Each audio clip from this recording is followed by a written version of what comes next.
साथियों नमस्कार, good evening. कैसे हैं आप सब? उम्मीद करता हूं आप सब स्वस्थ होंगे।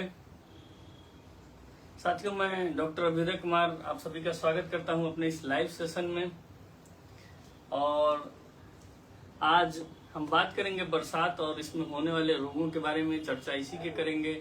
और चूंकि बरसात का मौसम ऐसा है जो गर्मियों से राहत तो देता है, जब भी मानसून आता है तो चिलचिलाती गर्मी से हमें राहत तो मिल जाती है, लेकिन इसके साथ साथ यह बहुत सारी बीमारियों को दावत दे देता है। और इसका विशेष कारण जो है वो है वातावरण में नमी का होना, आर्द्रता का होना। और जब भी मौसम में नमी और आर्द्रता रहती है तो बहुत सारे बीमारियों को पैदा करने वाले जीवाणु हैं, बैक्टीरिया हैं, वायरस हैं, फंगस हैं, ये सब आसानी से ग्रो करते हैं और हमें ज़्यादा बीमार करते हैं। तो आज हम इसी पर चर्चा करेंगे कि बरसात के मौसम में कैसे स्वस्थ रहा जा सके। तो आप हमारे लाइव सेशन में जुड़ जाएं और आज जो भी हम स्वास्थ्य चर्चा करेंगे, इस चर्चा को जो है आप सार्थक बना सकते हैं इस वीडियो में जुड़ करके।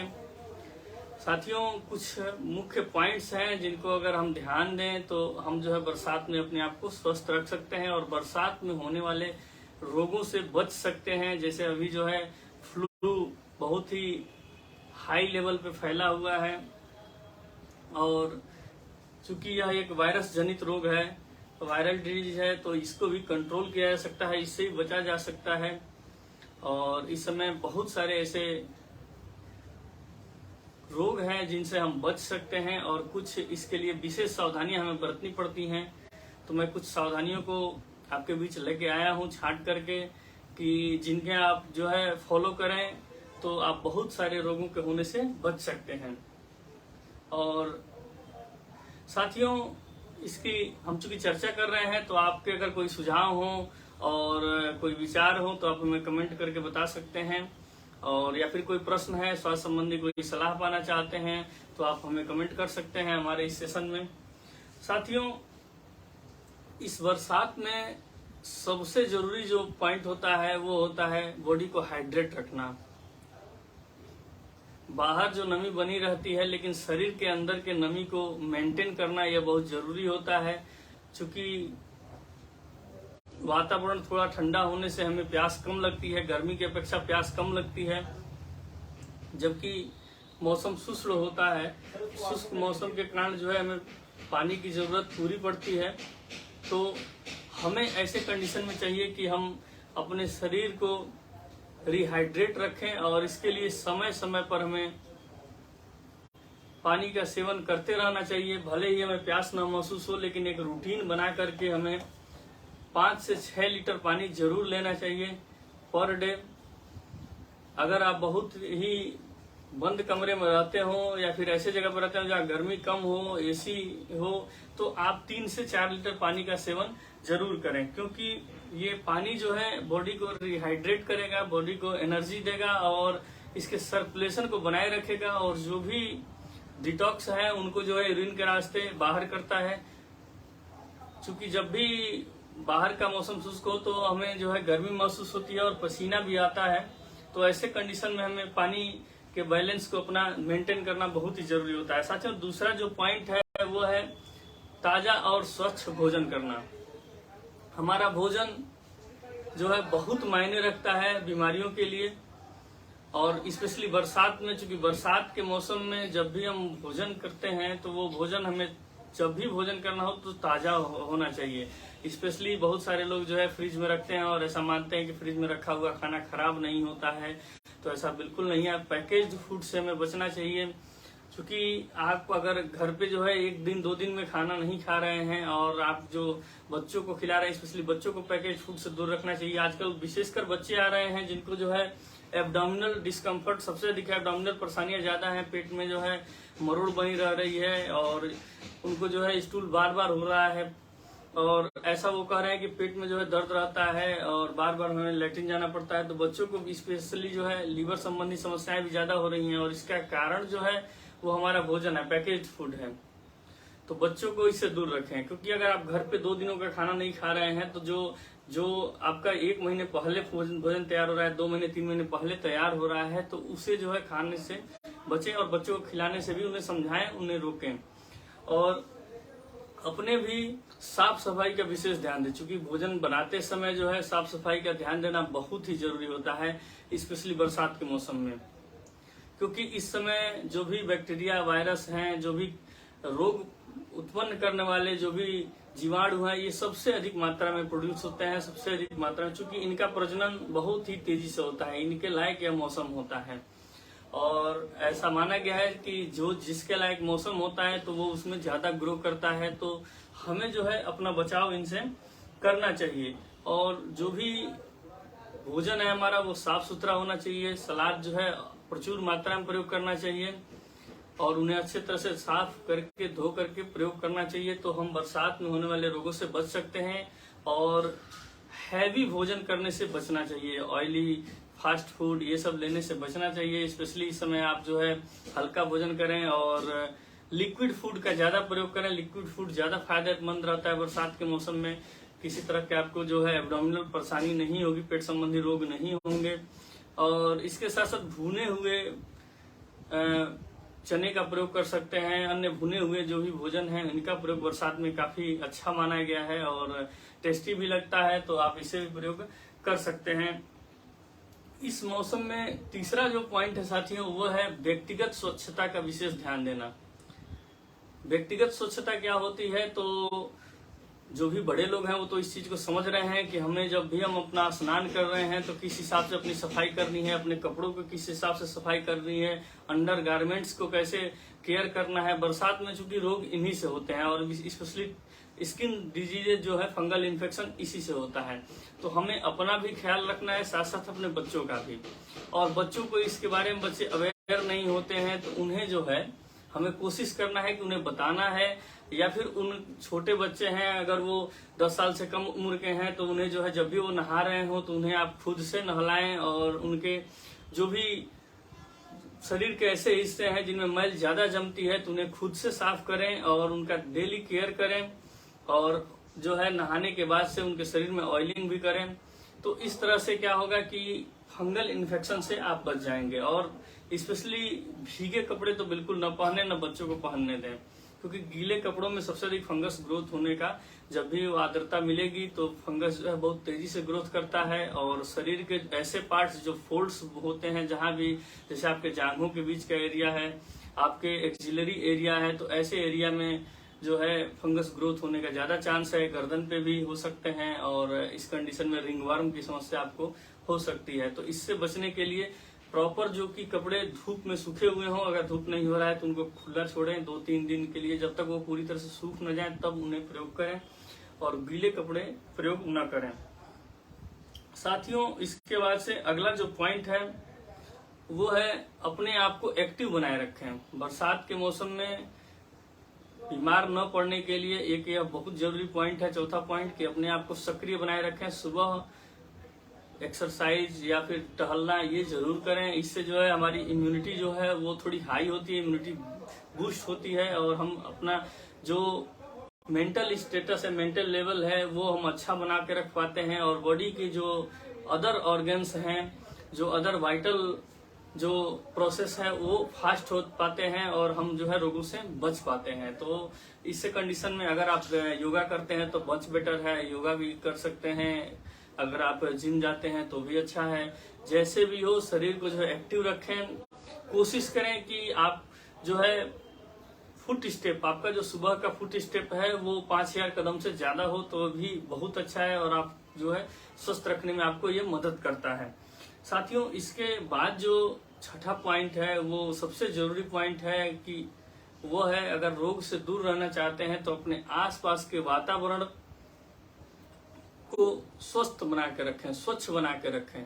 वातावरण को कैसे हम स्वच्छ बना सकते हैं, तो इसके लिए हमें सबसे आसान उपाय है अपने आसपास में, चूंकि लगातार बरसात हो रही है तो कहीं न कहीं पानी जमा होता है, तो जल भराव न होने दें, क्योंकि जब भी जल भराव होगा वहां पानी जमा होगा तो वहाँ जो है सड़न होगा, तमाम तरह के बैक्टीरिया वायरस पैदा होंगे। इसके साथ साथ वहाँ परजीवी कीट मच्छर भी है ये पैदा होंगे, तो मलेरिया होने का भी खतरा बना रहेगा। अन्य बहुत सारी जो है चीजें हैं जो रोगजनक, जो रोग पैदा करने वाले कीटाणु हैं ऐसे पैदा होंगे। तो अपने आसपास के वातावरण को आप स्वच्छ बना के रखें। अगर ऐसा आप करते हैं तो आप रोग मुक्त रह सकते हैं।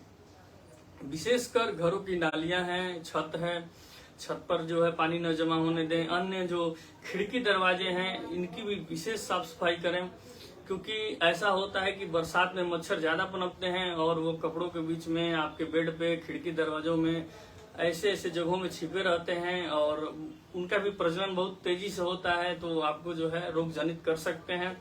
तो ऐसे समय में अपने आसपास के वातावरण को भी स्वस्थ रखें। अगर ऐसा करते हैं तो आप जो है अच्छे तरह से अपने आप को भी बचा पाएंगे और अपने परिवार को भी बचा पाएंगे। तो ये मुख्य 5 पॉइंट्स हैं जिनको जो है आप अगर पालन करते हैं तो आप अपने आप को स्वस्थ रख सकते हैं। इसके बाद साथियों, हमारा भोजन जो था हमने चर्चा ही किया, तो भोजन हमारा बढ़िया होना चाहिए और स्वास्थ्यवर्धक होना चाहिए। तो ये 5 अगर पॉइंट्स आप फॉलो करते हैं तो आप अपने आप को स्वस्थ रख सकते हैं। साथियों, एज ए होम्योपैथिक डॉक्टर मैं आपको कुछ होम्योपैथिक मेडिसिन बता रहा हूँ जो कि आप प्रोफाइलेक्टिक के तौर पे यानी बचाव के रूप में भी प्रयोग कर सकते हैं, या फिर अगर आप किसी भी समस्या से ग्रसित हो जाते हैं तो उसके इलाज में भी प्रयोग कर सकते हैं। लक्षण अनुसार होम्योपैथिक दवाओं का प्रयोग किया जाता है। कुछ दवाएं हैं जिनका आप प्रयोग करें। अगर आप बरसात में कहीं जा रहे हैं और बारिश में भीग गए और भीगने से जो है आपको फीवर आ रहा है, सर्दी आ रही है, जुकाम हो रहा है, खांसी आ रही है, तो ऐसे कंडीशन के लिए सबसे बेस्ट जो दवा मानी जाती है होम्योपैथी में वो है रास्टक्स। 30 पोटेंसी में इसका प्रयोग करना है। 2-2 बूंदे हर 3 घंटे पे लेनी है और इस समस्या के लिए सबसे बेस्ट दवा है। साथियों, रास्टक्स 30 बरसात के कारण, बरसात बारिश में भीगने के कारण कोई भी समस्या अगर आपको उत्पन्न होती है, चाहे त्वचा संबंधी समस्या हो, फीवर हो या फिर अन्य कोई भी समस्या हो, तो आप इसका प्रयोग करके अपने आप को स्वस्थ कर सकते हैं। इसकी 2-2 बूंदें हर 3 घंटे प्रयोग करनी है। जैसे आपको आराम लगने लगे ड्यूरेशन बढ़ा देना है, 3 से 6 घंटे प्रयोग करना है, दिन में 3 बार प्रयोग करना है। और साथियों, दूसरी दवा है डलका मारा, बहुत ही कारगर दवा है। चाहे आपको डायरिया हो गया, इस समय के डायरिया के लिए, या फिर हाई फीवर हो गया, फीवर के लिए, और या फिर पूरे बॉडी में अगर पेन हो रहा है, पूरे शरीर में दर्द हो रहा है, तो उसके लिए भी बहुत अच्छी दवा है। साथियों, डलका मारा का प्रयोग कर सकते हैं। अगर आपको वोमिटिंग हो रहा है, वोमिटिंग जैसा लग रहा है साथियों, तो इसके लिए आप इपिकार्ड का प्रयोग कर सकते हैं। इपिकार्ड 30 पोटेंसी में लेकर के, चूंकि इस मौसम में वोमिटिंग होना भी आम बात है, या वोमिटिंग जैसा महसूस होना। साथियों, एक दवा है होम्योपैथी की जिसको यूं कहे तो प्राइमरी मेडिसिन, फर्स्ट मेडिसिन कहा जा सकता है, एकोनाइट। यह भी बहुत कारगर है, विशेषकर जब आपके गले में खराश हो या फिर खांसी आ रही हो, तो आप एकोनाइट 30 पोटेंसी को लेकर के सुबह दोपहर शाम प्रयोग करके अपने आप को स्वस्थ कर सकते हैं। साथियों, होम्योपैथी में बचाव के लिए, जो फ्लू सीजन में बचाव के लिए दवा आती है, वो एनस बारबेरी बहुत ही कारगर दवा है। एनस बारबेरी साथियों, अगर सप्ताह में 1 टेबलेट फॉर्म में अभी आता है, 1 टेबलेट आप वीकली लेते हैं तो आप बरसात में फ्लू से बच सकते हैं। अगर आपको बार बार फ्लू अटैक होता है, कोल्ड कोराइजा हो जाता है, जब भी मौसम बदलता है, बरसात होता है और आपको सर्दी, खांसी, छींक होने लगता है, तो आप एनस बारबेरी अपने पास रखें और 1 टेबलेट चूज करके सप्ताह में 1 बार खा लें, तो इससे आप जो है बच सकते हैं। जो भी फ्लू का अटैक है, इससे आप अपने आप को बचा सकते हैं। ये प्रोफाइलेक्टिक मेडिसिन के तौर पे आप इसका प्रयोग कर सकते हैं। साथियों, अगर बार बार आपको अगर सर्दी जुकाम हो ही जा रहा है, तो कुछ होम्योपैथी में पेटेंट दवाएं भी आती हैं जिनका प्रयोग करके आप अपने आप को स्वस्थ कर सकते हैं। SBL का 6 नंबर ड्रॉप आता है, जिसे आप 10-10 बूंद सुबह दोपहर शाम प्रयोग करें, तो आधे कप पानी में डाल करके। इसके साथ साथ कुछ बचाव है, आप गुनगुने पानी का सुबह शाम जरूर गुनगुने पानी का प्रयोग करें। अगर ऐसा आप करते हैं और जो भी टी लेते हैं या कॉफी लेते हैं, तो उसके जगह पर लाल चाय का प्रयोग करें। चाय पत्ती कम डालें, उसमें जो है तुलसी के पत्ते का प्रयोग करें। और ऐसा अगर आप चाय पीते हैं, यानी कि काढ़ा बना करके पीते हैं, तो आप जो है इस फ्लू के मौसम में बच सकते हैं। साथियों, इसी के साथ साथ हम बात करेंगे, इस समय फ्लू में सबसे अधिक अटैक हुआ है, वायरल हुआ है, वो है आई फ्लू का। तो आई फ्लू पे मैंने अपना एक विस्तृत वीडियो बनाया है, उसमें आपको जानकारी दी है, जो आप मेरे चैनल होम्यो हेल्प यूट्यूब पे है उसे जो है सर्च करके वहां देख सकते हैं, और फेसबुक पे भी वो वीडियो उपलब्ध है जिसे आप देख सकते हैं। तो आई फ्लू से बचाव के लिए भी होम्योपैथी में बहुत ही कारगर दवाएं हैं, और आई फ्लू को ठीक करने वाली भी दवाएं हैं, और आप कुछ ऐसे पॉइंट्स हैं जिनका पालन करें तो आपको आई फ्लू नहीं होगा, और आई फ्लू से आप अपने आप को बचा लेंगे। तो उन्हें भी करके आप अपने आप को बचा सकते हैं। तो ये सब वायरल डिजीज जो भी हैं या मौसम बदलने वाले जो भी रोग हैं, जो भी मौसम बदलने पे होते हैं, तो इनसे घबराना नहीं चाहिए, क्योंकि ये सब बीमारियां जो है कुछ पलों के लिए होती हैं, कुछ दिनों के लिए होती हैं, उसके बाद से आप अपने आप को स्वस्थ कर सकते हैं। कुछ पॉइंट्स हैं जिनका पालन करें तो आप अपने आप को स्वस्थ कर सकते हैं। साथियों, इसी तरह से होम्योपैथी संबंधित और आपके स्वास्थ्य संबंधित सलाह पाने के लिए जुड़े रहें हमारे साथ, और हमसे जुड़ने के लिए आप फेसबुक पे डॉक्टर अभ्युदय कुमार होम्योपैथ नाम से मेरा पेज है, उसे फॉलो कर सकते हैं।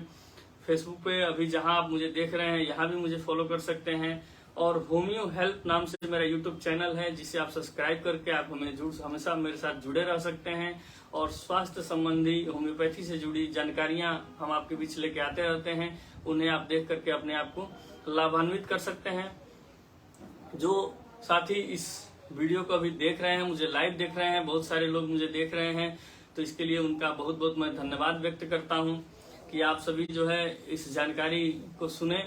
और अगर आपको यह जानकारी अच्छी लगती है तो आप मुझे कमेंट करके बताएं, और इस वीडियो को शेयर करें ताकि अधिक से अधिक लोगों को जानकारी प्राप्त हो सके। अगला आप किस टॉपिक पे वीडियो जानना चाहते हैं, किस टॉपिक पे जानकारी जानना चाहते हैं, पाना चाहते हैं, आप मुझे वो टॉपिक मैसेज करें, और बने रहें हमारे साथ हमारे इस फेसबुक पेज की श्रृंखला पे।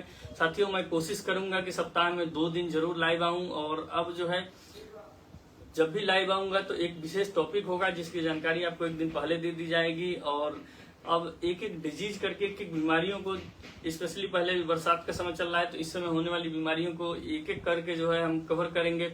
हमारा जो अगला टॉपिक होगा वो होगा फीवर, स्पेशली ऐसा फीवर जो कुछ लोगों को बार बार हो रहा है। तो अगले टॉपिक आप फीवर के बारे में जाने, हमारे साथ जुड़े रहें। फीवर से अपने आप को कैसे बचा सकते हैं और होम्योपैथी कितना कारगर है फीवर में, इसके बारे में भी हम जानकारी लेकर आएंगे। तो आप अगले दिन हमसे जुड़े रहने के लिए मुझे फॉलो करें, और जो लोग भी इसे देख रहे हैं उसके लिए बहुत बहुत धन्यवाद।